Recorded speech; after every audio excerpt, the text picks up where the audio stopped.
if the key to keeping our New Year's resolutions wasn't willpower, but waiting for one another? By now, many have given up on their or have postponed their start of their resolutions far into the future. This is a powerful diary about the resolutions that are specifically defined and integrated into the fabric of one's character. An anthropologist's research trip turns into a life lesson when a group of children refuse to win unless everyone wins. We learned a few weeks ago about the anthropologist Margaret Mead. An anthropologist is a person who studies the origin, development, and behavior of humans. They examine culture and language and archaeological remains and the physical characteristics of people in various parts of the world. I wonder what the anthropologists of the future will think of the American experiment in the future. Pretty interesting. Welcome to Dream Builders Diaries, building dreams one story at a time. I'm Jeannie Kraft. Here at Dream Builders Diaries, we dive deep into the personal stories of entrepreneurs and artists and innovators and everyday visionaries just like you. We believe that every dream starts with a story worth telling. By sharing these stories, we aim to empower you to create your own dream and the story behind it. But before we get started, grab a piece of paper and a pencil if you don't already have one, because inspiration, ideas, and dreams come and go very quickly. Don't let yours get away. Resolutions that are revisited become better defined and reinforced and made even stronger. In a culture where there's no child is left behind, failure doesn't exist, only togetherness. A simple game for fruit reveals a radical philosophy that challenges how we approach goals and success and New Year's resolutions. An anthropologist traveled far into Africa to study how the tribe hunted and gathered food and the implements that were needed for life in a very harsh climate. He played with the children and learned how they communicated as they played together. Then he showed them a game that they had never seen before. He showed the children of this African tribe in the heart of the largest continent a game. Let me tell you about the game. He had watched the children and realized they loved to eat a few very, very special sweet fruits. And he told the children that he had a new game for them. He showed the group of elementary-aged children some of their favorite fruits. And then he placed the fruits in a lovely large basket made by one of the women in the village.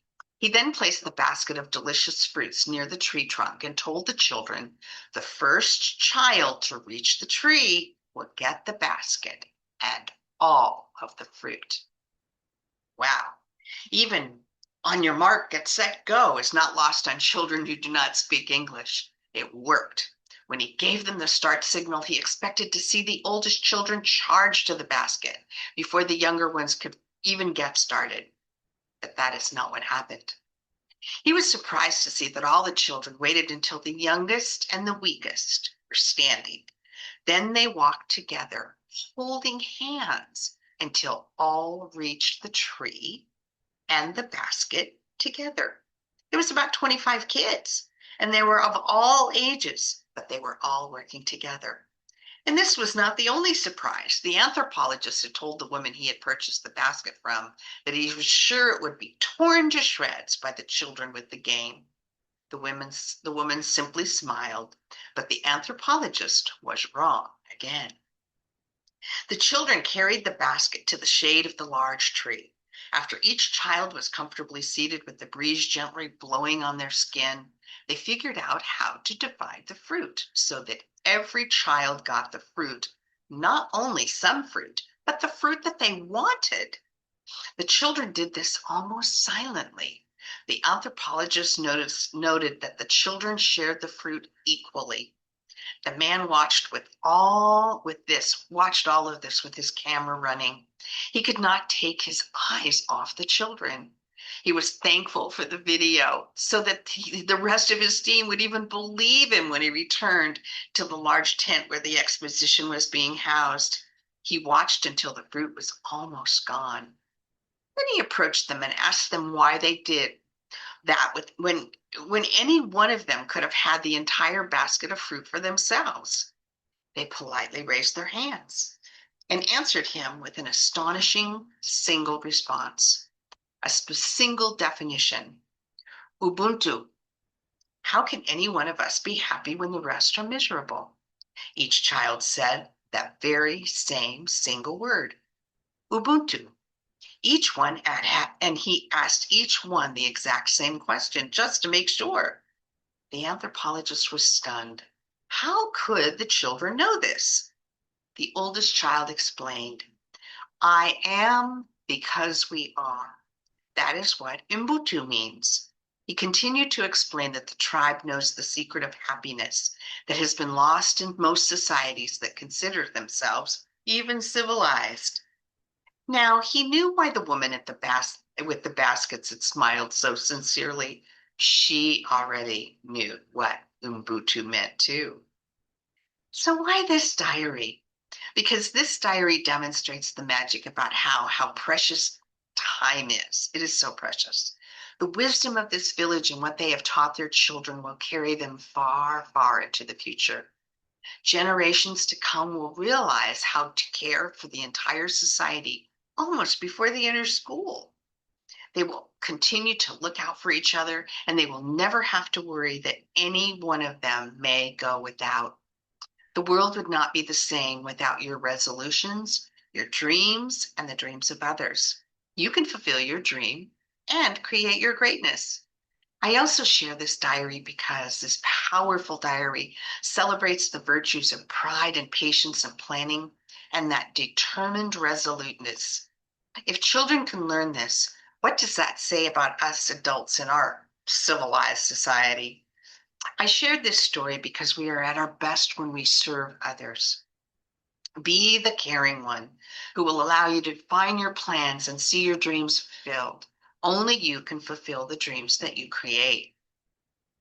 Also, Peter Singer shares this story with his students at Princeton at the start of every semester at Princeton University. They talk about it for the entire semester. I can see why. Can you? The youngest child crossed the finish line last, but not alone. And that's when the celebration began. An unexpected moment in Africa reshapes one anthropologist's understanding of achievement, community, and what it really means to follow through. Could a great definition be part of your dream? As a recap, what's your biggest takeaway from our story today? How does the story relate to your beliefs and your definitions of your dream? What about your dream? Dreamers, believe in yourself. Be passionate, work smart, know your why, apply what you learn each day. And as you ponder the source of your dream in this diary, I wish you well. I wish you an abundance of resources and knowledge and wisdom with your time and your future success with your dream. Enjoy life and always be kind. I want to leave you with this quotation. You must be the change you wish to see in the world. Mahatma Gandhi. You must be the change you wish to see in the world. Mahatma Gandhi. Special thanks to Unknown for sharing this story. I adapted it for the use of better understanding how our dream, once defined, impacts our thoughts and our actions. And special thanks to those of you who listen to Dream Builders Diaries regularly. I'm grateful to you. The honor to spend time with you is all mine. So if you don't have it yet, get your 90-day Dream Builders Diary by Jeannie Craft on Amazon very soon. Take and share this diary, like it, subscribe, and contact us to share your story too. Thank you. Until next time, building dreams, one story at a time. Umbutu.